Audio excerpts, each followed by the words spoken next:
Now we're getting really close to the end result now, and all we need to do is start getting our skills section laid out in a way that looks a little bit better than this. So the first thing to notice is that if I switch on pesticide, you can see that we've got the skill section, and inside the skill section there's two divs. And if you look in the code, then you'll see exactly the same structure here. So this div is the skills div, which contains two further divs, which are the skill rows. And if you prefer to visualize this a little bit easier by seeing which is the opening tag for the div and which one is the closing one, you can actually head into Atom and change your preferences in your editor section to show the indent guides. So now you can see that you've got these lines that show you which div matches with which closing element. Now I actually prefer this off just because I find it too cluttery, but it all depends on how you wish to visualize it. But the important thing is that we've got these two divs that represent two skill rows. And I want you to make each skill row have only 50% the width of the screen. So at the moment it's 100% because it's a block element, but I want you to change that to make it only 50%. So pause the video and complete the challenge. All right, so this shouldn't be too hard. If we head into our styles.css and we go ahead and add our skill row, and just make sure that you check to see if you've got any typos between the way it's named here in the class attribute and the way that you've targeted it over here. So we want to change the width to 50%.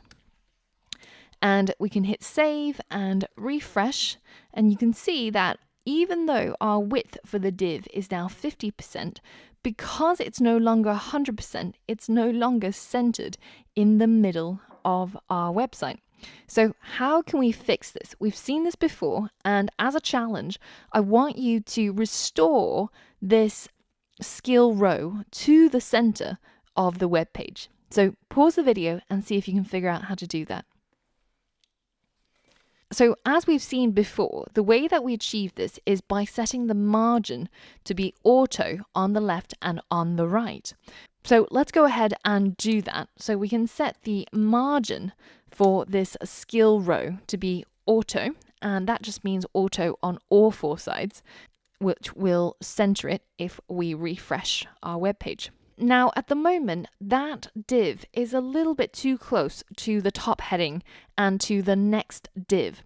So how can you change the margin property so that we end up with a 100 pixel margin at the top and a 100 pixel margin at the bottom, but keeping this margin auto on the left and right?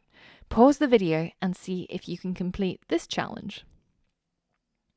All right, so this goes back to the circle shorthand. So if we start from the top, as we always do, we're going to add a 100 pixel margin at the top.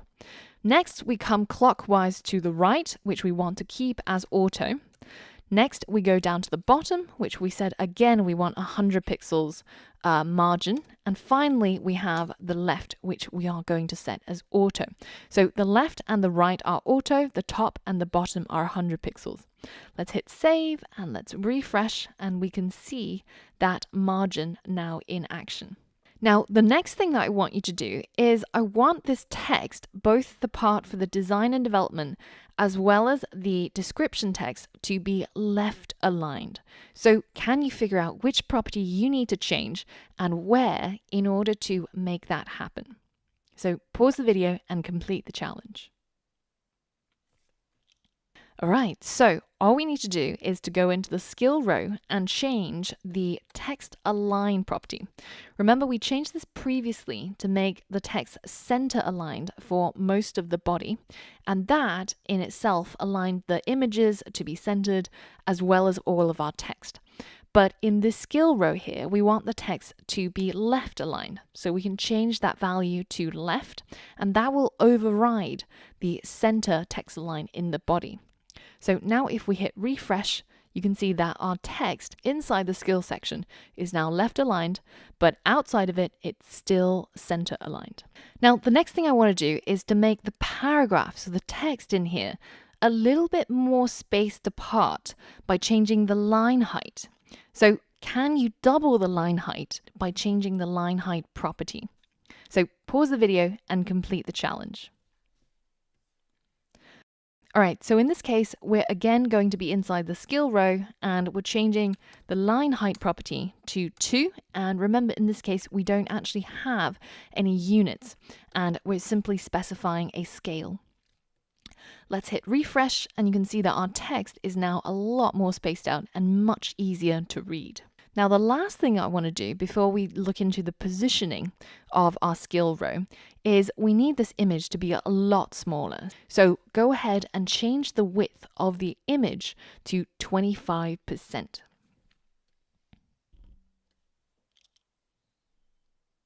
All right, so in order to target the image, we need to specify their class names. So one is called code-image and one is called chili-image. Now, this is just the classes that I've added for my own images. You might have named these classes differently because you might have different images. Just check what you have as your class name before you start implementing this and make sure that it works. So I'm going to cluster that with the other images. And the first one is called code-image. And I want to change the width to 25% of its parent. And the next one is the chili image. And this again is going to have a width of 25%. Let's hit save and let's refresh. And you can see that they are now the same size, even though they weren't before, because they're now scaled down based on the width of their parent, which in this case is actually the skill row. So it's now a quarter the width of the skill row, which itself is only 50% the width of the entire page. So now comes the really interesting thing. How can I make my text wrap around my image? So I want this skill row to be a lot stouter, so less in height, and I want this image to be on the left, but I want my text to be on the right of the image and wrapping around the image as necessary. Well, this is where the topic of this lesson comes in, and that is, of course, floating. So we can make the image float to the left of the text and make the text wrap around it by simply changing one property, and that is the float property. So if we go into our code image and we change the float property to float left and we hit save, once we refresh, you'll see that our image is now on the left of our skill row and our text is now wrapping around the image in order to display both of these on the same line. Now, it looks a little bit odd having the text right up next to the image. So can you figure out a way of having 30 pixels of space between this text and this image? So pause the video and see if you can complete the challenge. Now, there's a couple of ways that you can do this. You can think about padding or margin. In this case, in order to apply a margin to the text, it would be kind of difficult because they're completely separate at the moment. We've got an H3 and we've got a paragraph. Now, you could add a div to wrap them together and add a left margin to that div. But what's much easier is to simply add a margin right to our image. So let's head into our code and change the code image margin right property to 30 pixels. And once we refresh, you'll see that our image now has a bit of space between it and the text, because it's wrapping around and now it has less width to be displayed, it's actually taking up the full width of that div, and this looks a lot better than previously. Now, as a challenge, I want you to use the same principles of floating to make this image appear on the right over here, and for the text to wrap around that image and to have the same amount, so 30 pixels of space between the image and the text. So pause the video now and see if you can complete this challenge.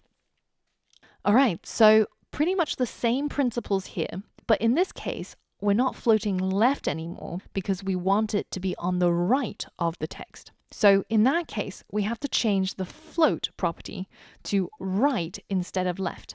And that will mean that the text will wrap around the image on the left. And then we just have to add in that margin left of 30 pixels on the image in order to get it to have the same amount of space as we had up here. So this is looking pretty sweet, and we're getting very, very close to our end result that we're looking for.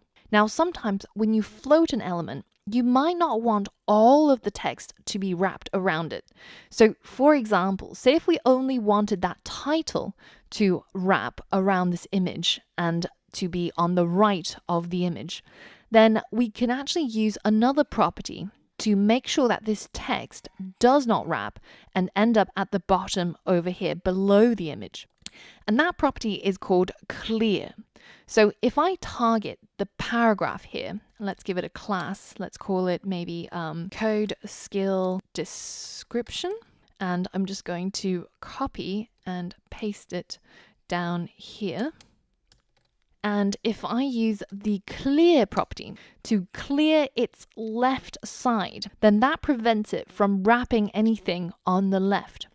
So let's go ahead and try that. Clear left, hit save, refresh. You can see that that paragraph is now pushed to below the image, which is floating. But that heading, that H3, is still wrapping around the image that's floated to the left. If you think about clear as almost like the anti-float, then that starts to make a little bit more sense. So we're saying that float this image to the left and all text will wrap around it on the right. But for this paragraph, we said to clear its left, which means make sure that that left margin is clear and not wrapped around anything. Then that basically prevents it from carrying out the default behavior. Now, as a challenge, can you make this paragraph appear below this image rather than wrapped around it? Pause the video and see if you can complete this challenge.